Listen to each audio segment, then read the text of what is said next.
Bismillahirrahmanirrahim. Assalamualaikum warahmatullahi wabarakatuh. Apa kabar teman-teman semua? Semoga kita selalu diberikan kesehatan dan kesejahteraan. Sebelumnya saya juga ingin menyampaikan terima kasih kepada Ibu Alfiana selaku dosen pengajar mata kuliah Psikologi Komunikasi.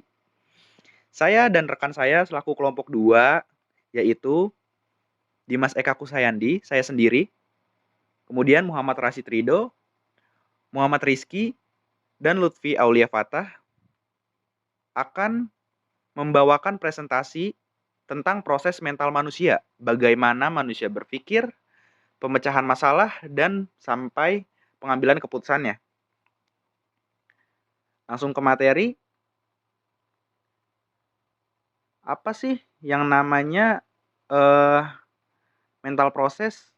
Sebelum kita mengenal mental proses, kita harus terlebih dahulu mengenal pengertian dari mental. Mental adalah kondisi di mana individu makhluk hidup memiliki introspeksi atas keadaan dirinya, berdasarkan potensinya sendiri dan ketanggapan dalam menerima tekanan hidup yang dikeluarkan melalui ekspresi emosional dalam pribadi tersebut. Nah, proses mental sendiri adalah suatu proses informasi atau stimuli yang diterima oleh indera, kemudian diolah oleh pikiran sehingga menghasilkan respons. Proses ini merupakan rangsang dari datangnya stimulus berupa ucapan atau tindakan. Stimulus akan diterima oleh indera, diolah oleh otak, kemudian direspon kembali melalui indera. Nah, proses mental sangat erat kaitannya dengan interaksi komunikasi manusia karena melibatkan stimulus dan respons. Dalam hal ini, tentunya ada beberapa bentuk proses komunikasi yang terlibat di dalamnya. Di antaranya adalah yang paling utama ini kognisi yang berkaitan dengan pengenalan emosi, yang berkaitan dengan perasaan dan konasi yang berkaitan dengan motif. Dalam psikologi mencakup beberapa keterkaitan dengan informasi dan stimuli yang bisa diterima oleh indera dan juga dengan pikiran. Nah, ini tuh menghasilkan output respon yang positif sehingga hal ini berhubungan dengan ilmu psikologi kognitif seperti perhatian, penggunaan bahasa, daya ingat, persepsi, pemecahan masalah, kreativitas, dan pola pikir.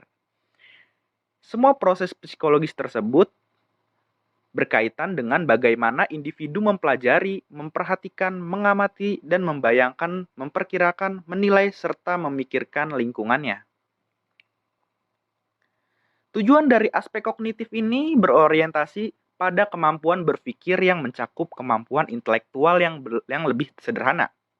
Seperti contohnya mengingat, sampai pada kemampuan pemecahan masalah dengan menghubungkannya dan menggabungkan beberapa ide, gagasan, metode, atau prosedur yang dipelajari untuk memecahkan masalah tersebut.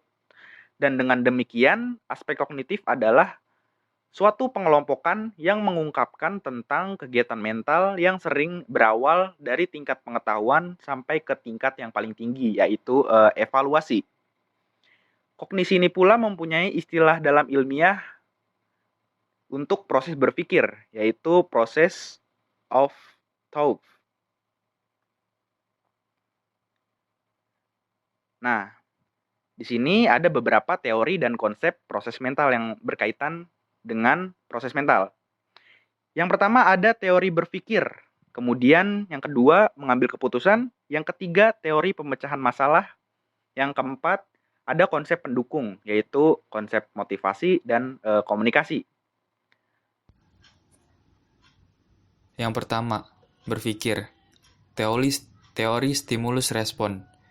Berpikir menggunakan aktivitas mental, sebab otak menstimuli bagian tubuh seperti menghasilkan emosi atau perasaan. Dari berpikir, setiap insan akan mengalami perkembangan ide yang berpengaruh kepada konsep dalam diri seseorang. Trial and error. Teori stimulus respon memandang bahwa berpikir didasarkan atas proses asosiatif. Berpikir dipandang sebagai tingkah laku trial and error yang tidak tampak. Yang kedua, ambil keputusan. Prosedur pengambilan keputusan.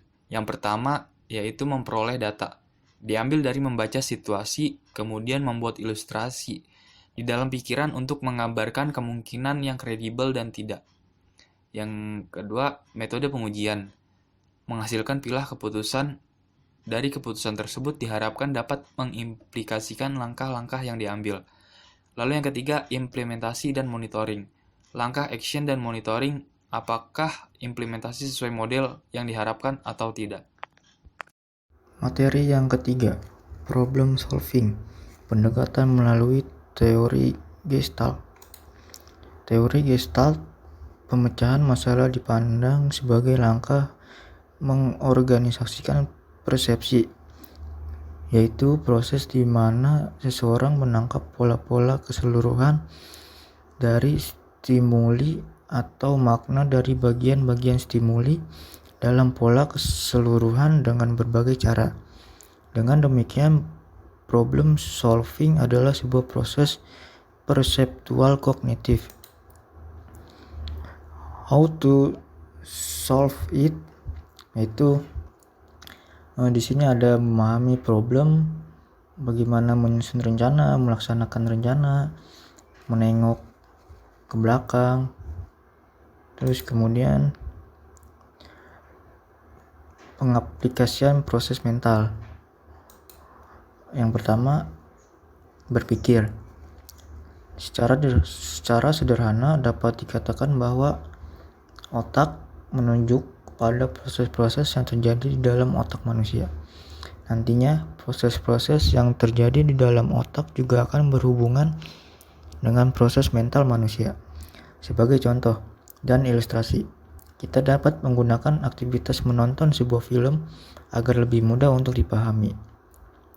Proses persepsi saat kita menonton sebuah film dihasilkan dari apa yang terjadi di dalam otak. Otak tidak berhenti bekerja saat indera penglihatan kita menangkap gambar-gambar di film. Ketika melihat adegan yang emosional, menyedihkan atau menakutkan, otak juga merespon dan melakukan sesuatu. Nantinya, respon-respon yang terbentuk di otak dapat berwujud perilaku atau behavior. Kemudian materi selanjutnya akan dipresentasikan oleh Muhammad Rashid Ridho. Selanjutnya yang kedua ada pengambilan keputusan. Di dalam ilmu psikologi, proses mental memang akan sangat berkaitan erat berhubungannya dengan keinginan seseorang dalam melakukan sesuatu. Misalnya saja dalam hal proses pengambilan sebuah keputusan. Dalam hal ini memang dibutuhkan mental yang sangat kuat dan juga tinggi agar bisa dilakukan sebuah pengambilan keputusan yang baik dan juga benar. Sebagai contoh, pada saat seseorang sedang duduk di KRL dan melihat kakek tua yang masuk dari pintu gerbang KRL tersebut. Si pemuda yang awalnya duduk lalu ia berdiri dan memberikan tempat duduk yang ia duduki untuk si kakek tersebut. Pada proses ini, pengambilan keputusan dilakukan si pemuda tersebut ialah ketika ia menyuruh kakek yang masuk gerbong KRL dan memprioritaskannya untuk duduk di tempat yang tadinya disinggahi olehnya. Lalu yang ketiga, pemecahan masalah. Penyelesaian atau pemecahan masalah adalah bagian dari proses berpikir. Sering dianggap merupakan proses paling kompleks di antara semua fungsi kecerdasan. Pemecahan masalah telah didefinisikan sebagai proses kognitif tingkat tinggi yang memerlukan modulasi dan kontrol lebih dari keterampilan-keterampilan rutin atau dasar. Proses ini terjadi jika suatu organisme atau sistem kecerdasan buatan tidak mengetahui bagaimana untuk bergerak dari suatu kondisi awal menuju kondisi yang ditujunya. Sebagai contoh, pada saat di sekolah, teman kita sedang mendapatkan masalah dengan temannya di sekolah, dan masalahnya itu lumayan fatal. Gandhi tidak sengaja menjatuhkan handphonenya si Andi, dan Gandhi sangat panik karena takut mendapatkan masalah besar dengan Andi.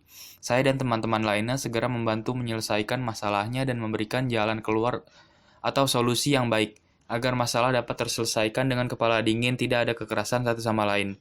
Bukan hanya teman dekat kita saja, orang di sekitar kita juga yang kita kenal harus kita bantu ketika mendapatkan masalah agar masalah tersebut cepat selesai dengan baik.